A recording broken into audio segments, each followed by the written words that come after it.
ધોરણ 8 વિષય हिंदी। पाठ 5 सवाल बाल मन के जवाब डॉक्टर कलाम के। प्रश्नोत्तर शैली में प्रस्तुत यह साक्षात्कार डॉक्टर अबुल पाकीर जैनुलाब्दीन अब्दुल कलाम से बच्चों की बातचीत पर आधारित है।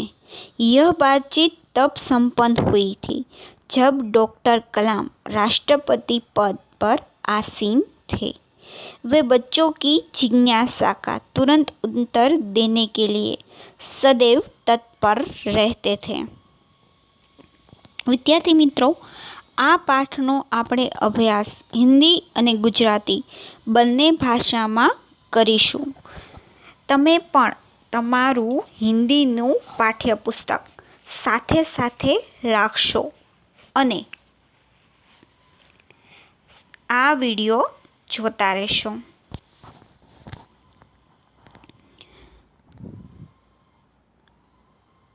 પ્રશ્નકર્તા आर अरविंद, कक्षा 3, सेंट मेडन स्कूल, चेन्नई। क्या आप अपने बचपन की कोई यादगार घटना हमें सुना सकते हैं? डॉक्टर कलाम, कक्षा 5वीं के मेरे शिक्षक श्री शिव सुब्रमण्यम अय्यर की एक बात मुझे याद है। एक दिन कक्षा में वे हमें यह बता रहे थे कि कोई पक्षी कैसे उड़ता है। उन्होंने हमें रामेश्वर के समुद्र तट पर ले जाकर इसका जीवंत उदाहरण दिया। वह ऐसी यादगार घटना थी जो मेरे मन मस्तिष्क में हमेशा के लिए बैठ गई। इसी से मुझे आगे विज्ञान पढ़ने की प्रेरणा मिली। विद्यार्थी मित्रों, यहाँ पर प्रश्नकर्ता के रूप में तीसरे कक्षा का एक छात्र आर अरविंद जो सेंट मेडन स्कूल चेन्नई से है, वह डॉक्टर अब्दुल कलाम को, डॉक्टर अब्दुल कलाम का पूरा नाम है डॉक्टर अब्दुल पाकीर जैनुलाब्दीन अब्दुल कलाम, वो डॉक्टर कलाम को प्रश्न करता है कि क्या आप हमें अपने बचपन की कोई यादगार घटना सुना सकते हैं? तब डॉक्टर कलाम उसे बताते हैं कि मेरे शिक्षक का नाम श्री शिव सुब्रमण्यम अय्यर था। उसकी बात मुझे याद है। पक्षी कैसे उड़ते हैं ये उसने हमें बताया था। उसके लिए वे हमें रामेश्वर के समुद्र तट पर ले जाकर इसका जीवंत उदाहरण दिया था। यह ऐसी यादगार घटना है जो मेरे मन मस्तिष्क में हमेशा के लिए बैठ गई और इससे आगे चलकर मुझे विज्ञान पढ़ने की प्रेरणा मिली। विद्यार्थी मित्रों, ત્રીજા ધોરણનો આર અરવિંદ સેન્ટ મેડસ સ્કૂલ ચેન્નઈથી એક વિદ્યાર્થી ડૉક્ટર અબ્દુલ કલામને પ્રશ્ન કરે છે કે શું તમે તમારા નાનપણની કોઈ યાદગાર પ્રસંગ અમને સંભળાવી શકો? ત્યારે ડૉક્ટર કલામ તેની નાનપણનો એક યાદગાર પ્રસંગ સંભળાવે છે। જ્યારે ડૉક્ટર અબ્દુલ કલામ 5મું ધોરણ ભણતા હતા ત્યારે તેમના એક શિક્ષક અને તે શિક્ષકનું નામ છે શ્રી શિવ સુબ્રમણ્યમ અય્યર કે પક્ષી કઈ રીતે ઉડે છે એનું જીવંત ઉદાહરણ બતાવવા માટે રામેશ્વરના સમુદ્ર તટ પર લઈ ગયા।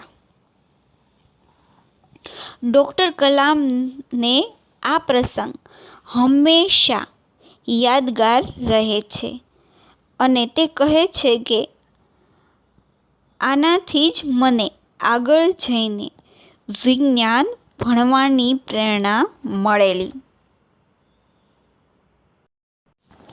વિદ્યાર્થી મિત્રો, તો આપણને અહીં ખબર પડે છે કે ડૉક્ટર કલામને વિજ્ઞાન ભણવાની પ્રેરણા કઈ રીતે મળેલી. આ ઉપરાંત તેમના શિક્ષકનું નામ પણ અહીં જણાવવામાં આવ્યું છે.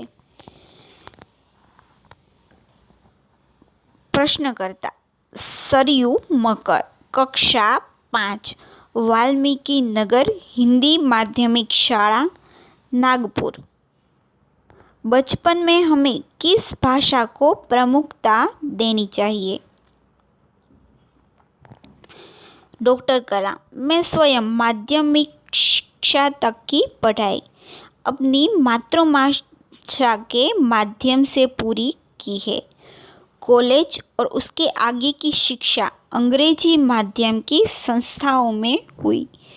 मेरा मानना है कि हम कॉलेज में भी माध्यम के रूप में मातृभाषा का चुनाव कर सकते हैं, क्योंकि युवा अपनी मातृभाषा में ही सोचता है, उसी में वे अपनी बात सहजता से कहने में सक्षम होता है. पर इसमें कोई भी दो राय नहीं है कि वैश्विक स्तर पर संपर्क के लिए हमें अंग्रेजी जैसी एक संपर्क भाषा की नितांत आवश्यकता है. तो यहाँ पर सरयू मकरत्न, जो एक 5वीं कक्षा का छात्र है, जो वाल्मीकि नगर हिंदी माध्यमिक शाला नागपुर से है, वे डॉक्टर अब्दुल कलाम से प्रश्न करता है कि बचपन में हमें किस भाषा को प्रमुखता देनी चाहिए. तब डॉक्टर कलाम उसे कहते हैं कि मैंने स्वयं माध्यमिक तक की पढ़ाई अपनी मातृभाषा के माध्यम में पूरी की है. कॉलेज और उसके आगे की शिक्षा अंग्रेजी माध्यम की संस्थाओं में हुई है. लेकिन मेरा मानना है कि कॉलेज में भी माध्यम के रूप में हमें मातृभाषा का चुनाव करना चाहिए, क्योंकि युवा अपनी मातृभाषा में ही सोचता है, उसी में अपनी बात सहजता से कह सकता है. लेकिन हाँ, इसमें कोई दूसरी राय नहीं है कि वैश्विक स्तर पर संपर्क में आने के लिए हमें अंग्रेजी जैसी एक संपर्क भाषा की आवश्यकता है. डॉक्टर कलाम मानते हैं कि शिक्षा का माध्यम मातृभाषा होना चाहिए, क्योंकि विद्यार्थी जिस भाषा में सोचता है, उसी भाषा में वे अपनी बात अच्छी तरह से प्रकट कर सकता है. लेकिन हाँ, वैश्विक स्तर पर संपर्क बनाने के लिए अंग्रेजी जैसी विदेशी भाषाओं का ज्ञान भी जरूरी है. विद्यार्थी मित्रों, અહીં સરયુ મકર જે 5મા ધોરણમાં ભણે છે અને તે વાલ્મીકિ નગર હિન્દી માધ્યમિક શાળા નાગપુરમાંથી છે. તે ડૉક્ટર એપીજે અબ્દુલ કલામને પ્રશ્ન કરે છે કે નાનપણમાં આપણે કઈ ભાષાને પ્રમુખતા એટલે કે પ્રમુખ માનવી જોઈએ, કઈ ભાષાને પ્રમુખ માનવી જોઈએ. ત્યારે ડૉક્ટર એપીજે અબ્દુલ કલામ તેને કહે છે કે મેં પોતે પણ માધ્યમિક સુધીનું શિક્ષણ માતૃભાષાના જ માધ્યમમાં પૂરું કરેલું છે. આ ઉપરાંત કોલેજ અને તેની આગળની શિક્ષા અંગ્રેજી માધ્યમની સંસ્થાઓમાં પૂરી કરી છે. પરંતુ મારું માનવું છે કે કોલેજ સુધી વિદ્યાર્થીઓએ પોતાની માતૃભાષાને જ માધ્યમના રૂપમાં પસંદ કરવું જોઈએ, કેમ કે યુવાનો પોતાની માતૃભાષામાં વિચારે છે અને પોતાની માતૃભાષામાં દરેક વાત કહેવામાં તે સરળ રીતે રજૂ કરી શકે છે, પરંતુ હા, એમાં કોઈ બીજો મત નથી કે વૈશ્વિક સ્તર પર એકબીજાના સંપર્ક માટે આપણે અંગ્રેજી ભાષાની આવશ્યકતા છે. ડૉક્ટર અબ્દુલ કલામનું માનવું છે કે શિક્ષણનું માધ્યમ તો માતૃભાષા જ હોવું જોઈએ, કારણ કે વિદ્યાર્થી જે ભાષામાં વિચારે છે તેમાં જ તે પોતાની વાતને સારી રીતે પ્રગટ કરી શકે છે. પરંતુ હા, વૈશ્વિક સ્તર ઉપર સંપર્ક જાળવવા માટે અંગ્રેજી જેવી વિદેશી ભાષા પણ જાણવી જરૂરી છે. વિદ્યાર્થી મિત્રો, અહીં માતૃભાષાનું મહત્ત્વની સાથે સાથે વિદેશી ભાષા એટલે કે અંગ્રેજી ભાષાનું પણ એટલું જ મહત્ત્વ દર્શાવેલું છે. વિદ્યાર્થી મિત્રો, આપણે સહુ ગુજરાતમાં રહીએ છીએ, તેથી આપણી માતૃભાષા છે ગુજરાતી. અને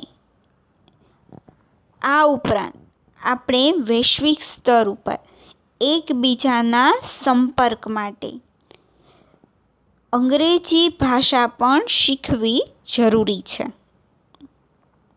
પ્રશ્નકર્તા: अर्श पटेल, कक्षा 5, चंदूलाल विद्या मंदिर, मुंबई.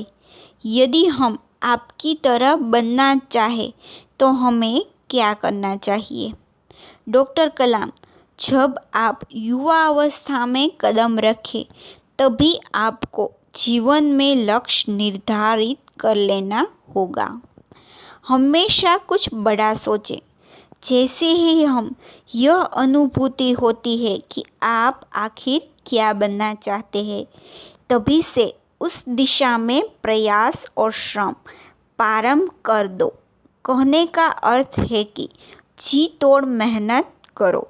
जो जो आप आगे की ओर बढ़ोगे, आपका सामना बाधा और कठिनाइयों से होगा. आपको अपने अंदर दृढ़ साहस पैदा करना होगा. समस्या को पराजित करने में महारत हासिल करनी होगी, तभी जीवन में सफल हो पाओगे. पहले यह ज़रूरी है कि आप निरंतर ज्ञान अर्जित करो. यहाँ पर 5वीं कक्षा का छात्र अर्श पटेल, जो चंदूलाल विद्या मंदिर मुंबई से है, वह प्रश्न करता है कि यदि हम आपकी तरह बनना चाहे तो हमें क्या करना चाहिए. तब डॉक्टर कलाम उसे कहते हैं कि युवा अवस्था में जब आप कदम रखो तभी आप अपने जीवन का लक्ष्य, आप आगे क्या बनना चाहते हो, वो निर्धारित कर लो. हमेशा कुछ बड़ा सोचो. आप आखिर बनना क्या चाहते हो, उसी दिशा में श्रम प्रारंभ कर दो. कहने का अर्थ ये है कि कड़ी मेहनत करो. यहाँ पर बताया गया है कि जब भी आप युवा अवस्था में कदम रखो तभी से जीवन का लक्ष्य निर्धारित करो और उसी दिशा में कड़ी मेहनत करो. जब जब आगे बढ़ेंगे तब तब आपका सामना मुश्किल और कठिनाइयों से होगा, लेकिन आप अपने अंदर एक साहस पैदा करो. समस्या को पराजित करो, तभी जीवन में सफल हो पाओगे और तभी आप निरंतर ज्ञान अर्जित करोगे. अर्जित करना यानी कि प्राप्त करना. यहाँ पर बताया गया है कि पहले आप यह सोचो कि पहले आपको बनना क्या है.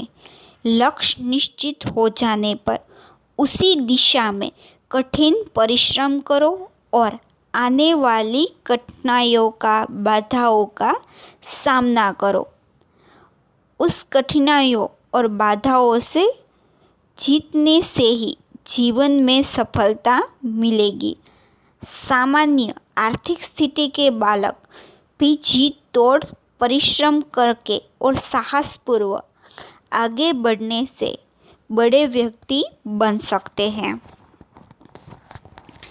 विद्यार्थी मित्रों, અહીં એક 5મા ધોરણનો વિદ્યાર્થી હર્ષ પટેલ જે ચંદુલાલ વિદ્યા મંદિર મુંબઈથી છે, તે પ્રશ્ન કરે છે કે જો અમારે તમારી જેવું બનવું હોય તો અમારે શું કરવું જોઈએ? ત્યારે ડૉક્ટર કલામ તેને કહે છે કે જ્યારે તમે યુવાવસ્થામાં પહેલું પગલું ભરો ત્યારે તમે તમારા જીવનનું લક્ષ્ય નક્કી કરો. હંમેશા પોતાના જીવનનું લક્ષ્ય નિર્ધારિત એટલે કે નક્કી કરેલું રાખવું જોઈએ અને તે જ દિશામાં જે લક્ષ્ય તમે નક્કી કર્યું છે તે દિશામાં તમારે તનતોડ મહેનત પ્રારંભ કરી દેવી જોઈએ. જેમ જેમ તમે તમારા લક્ષ્ય તરફ આગળ વધશો ત્યારે રસ્તામાં તમારે અનેક સમસ્યાઓ અને અનેક મુશ્કેલીનો સામનો કરવો પડશે. તમે તમારી અંદર દૃઢ સાહસને પેદા કરો અને હા, સમસ્યાને પરાજિત કરો અને તેના ઉપર જીત મેળવો. ત્યારે જ તમે જીવનમાં સફળ બની શકશો. પહેલાં તમે એ વિચારો કે તમારે બનવું શું છે. લક્ષ્ય નિશ્ચિત થઈ જાય ત્યાર પછી તે દિશામાં કઠોર પરિશ્રમ કરવાથી અને તેમાં આવનારી મુસીબતો પર વિજય મેળવવાથી જીવનમાં સફળતા મળે છે.